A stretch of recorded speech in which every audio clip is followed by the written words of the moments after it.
Rain pelted the glass walls of the skyscraper as Marcus Kane slammed his briefcase onto the polished oak desk. Lightning flashed over the city below, and for a moment even the city's pulse seemed to pause. Marcus's fingers drummed impatiently, his jaw tight as the numbers on the screen blurred together. Another billion-dollar merger. Another acquisition. Another press release calling him visionary, while the world outside crumbled beneath real human struggles. He didn't care about the accolades. Not really. Another strategy meeting? His assistant, Lila, peered nervously from the doorway. I don't want strategy. I want perspective. His voice was sharp, bordering on frantic. I need to understand something that no spreadsheet can tell me. Lila tilted her head. Perspective. Marcus turned, pacing the office like a predator. I need to see what it truly means to be poor. Not some charity gala or staged field visit. I want to live it. You mean, go on a trip? Yes. Travel somewhere where life isn't wrapped in gold and marble. Where money doesn't make you safe and comfort is a dream. His eyes were blazing, his hands shaking slightly, a cocktail of curiosity and desperation. Lila raised an eyebrow. That's drastic. I don't care. He slammed his hand on the desk. I need to understand life outside my bubble. Book the earliest flight. Anywhere real. Within 48 hours, Marcus Kane, the CEO who controlled empires with a single signature, was walking through the narrow, bustling streets of Dhari, a city halfway across the globe. The air smelled of spices, dust, and smoke, and the sidewalks were alive with chaos, street vendors shouting, children weaving between carts, a stray dog barking at everything that moved.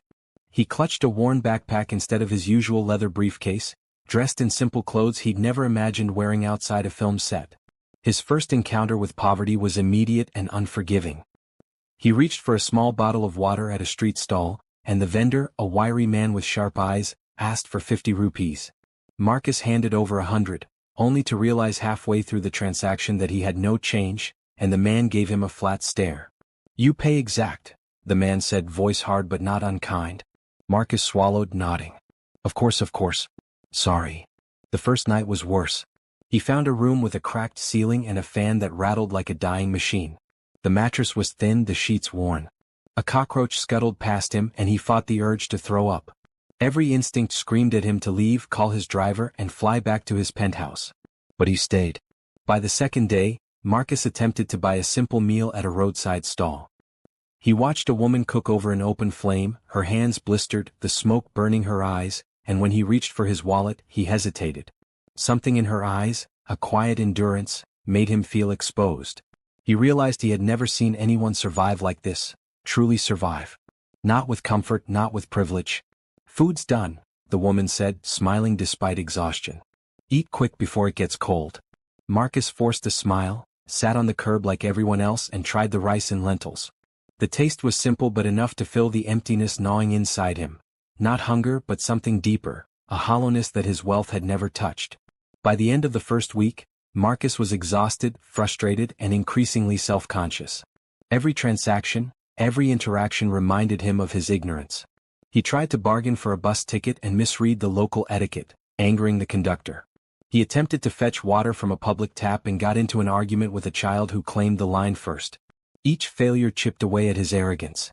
Late one night, Marcus wandered into an alley lit only by dim lamps, where a family of 4 shared a single small meal on the ground. The father, thin and tired, smiled at Marcus without hesitation. Sit. Eat with us, he said. Marcus hesitated. I don't know if I... The mother shook her head. We share what we have. No one eats alone here. He sat. They passed him rice wrapped in leaves and for the first time, he felt a connection that had nothing to do with money. Words were exchanged slowly, hesitantly, then flowed into laughter and stories. Marcus learned the father had once worked construction, now doing odd jobs. The mother sold handmade clothes. The children were curious, bold, and mischievous, their laughter echoing in the narrow alley. You are not from here, the father observed casually as if stating a fact. No, Marcus admitted. I came to understand. The father studied him, eyes sharp and honest. To understand poverty? To live our life for a few days? Many who come here only take pictures. You want more? Marcus didn't answer immediately. He had asked himself that same question over and over, and now it rang louder. Do I want more? The answer came in a moment of discomfort the next day. Marcus was walking to a small market when he witnessed a boy of about 10 struggling to carry a sack of scrap metal.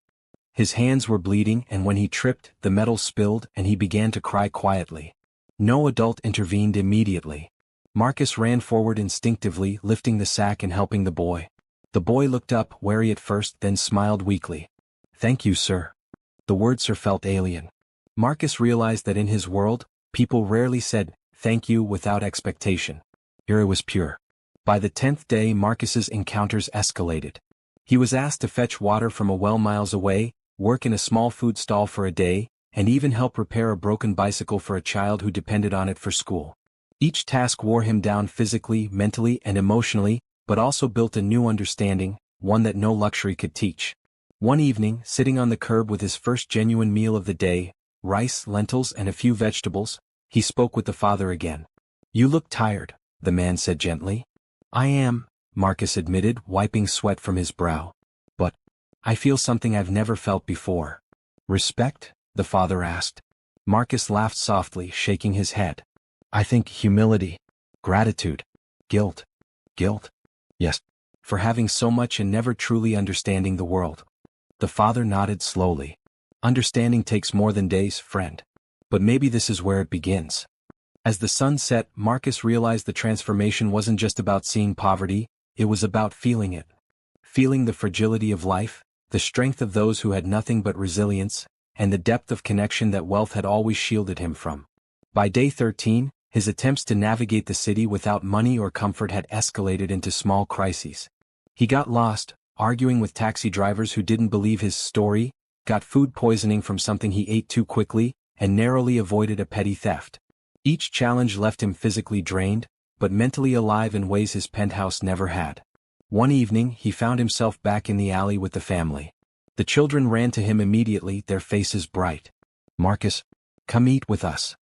Sitting there, he looked at their smiles, the worn clothes, the cracked walls of their home, and realized something that hit harder than any financial loss or gain. These people had life.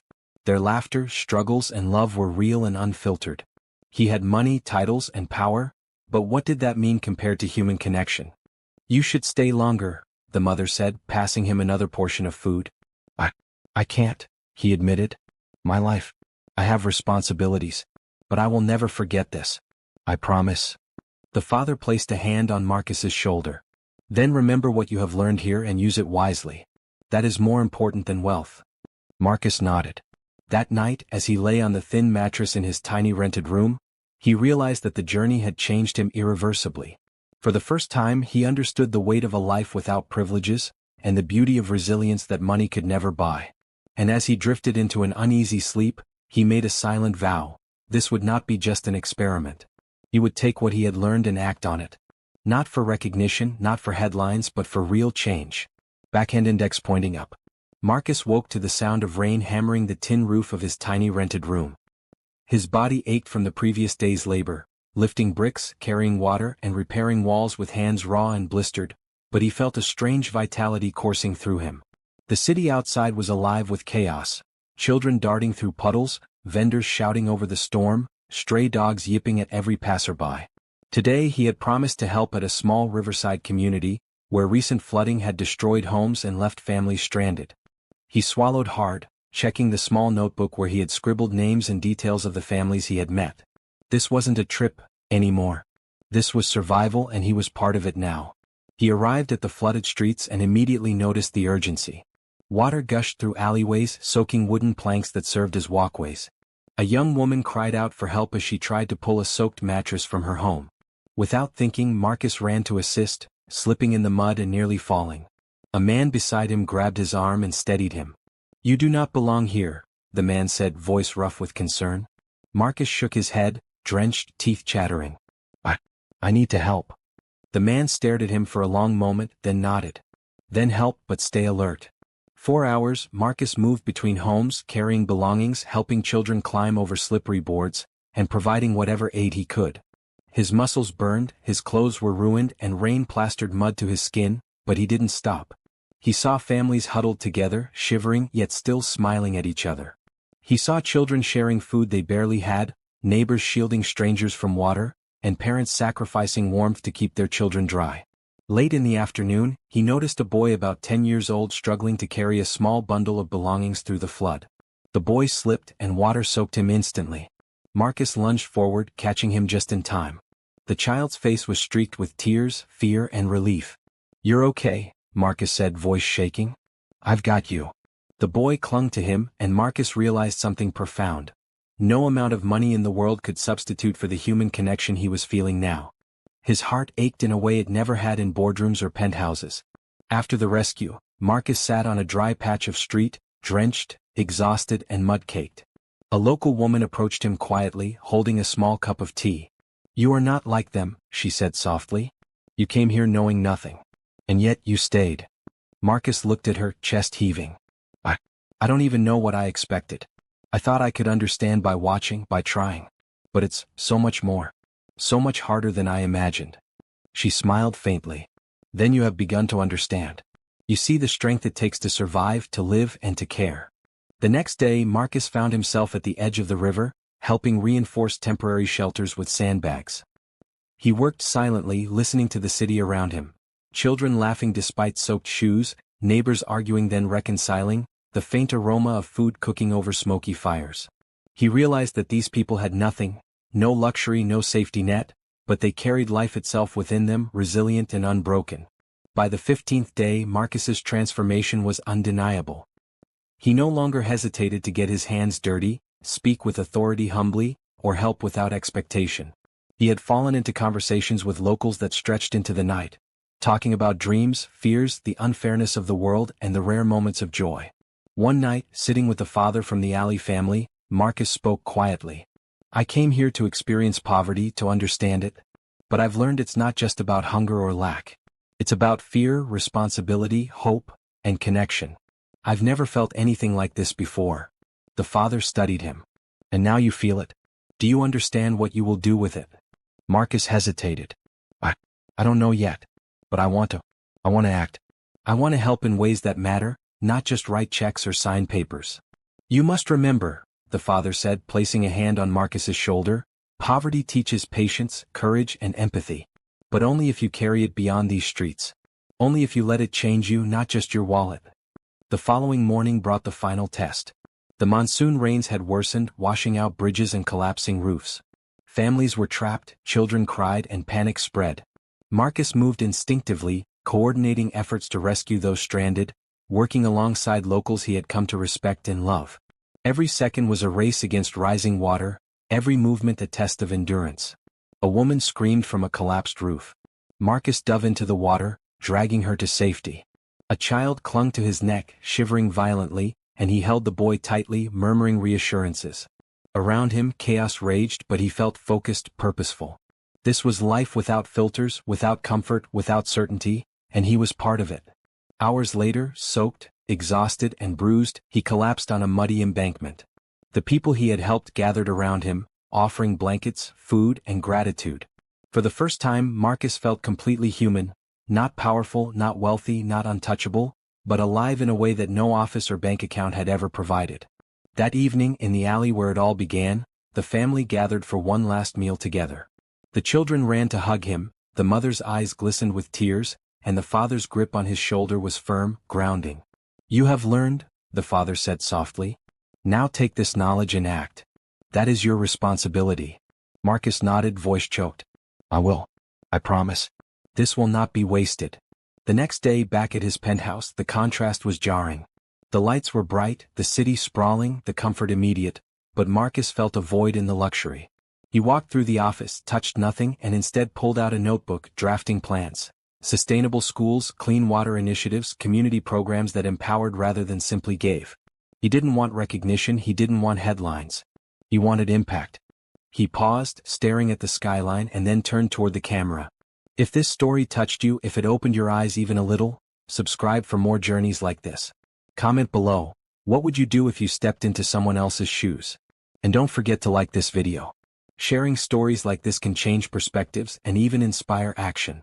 Marcus leaned back, a quiet determination settling over him. The journey had begun with curiosity and privilege, but it ended with understanding, humility, and a commitment to act. The experiment was over, but the real story, the impact he could create, was only just beginning. He knew that he could never return to his old life unchanged. Every decision, every interaction, every day from now on would carry the imprint of the streets, the children, the families, and the city that had shown him the world as it really was. Wealth was nothing without empathy, and power was meaningless without action. The city buzzed below, indifferent yet alive, and Marcus smiled faintly. He had come seeking understanding and found transformation. And for the first time in his life he was ready to use his privilege to truly make a difference,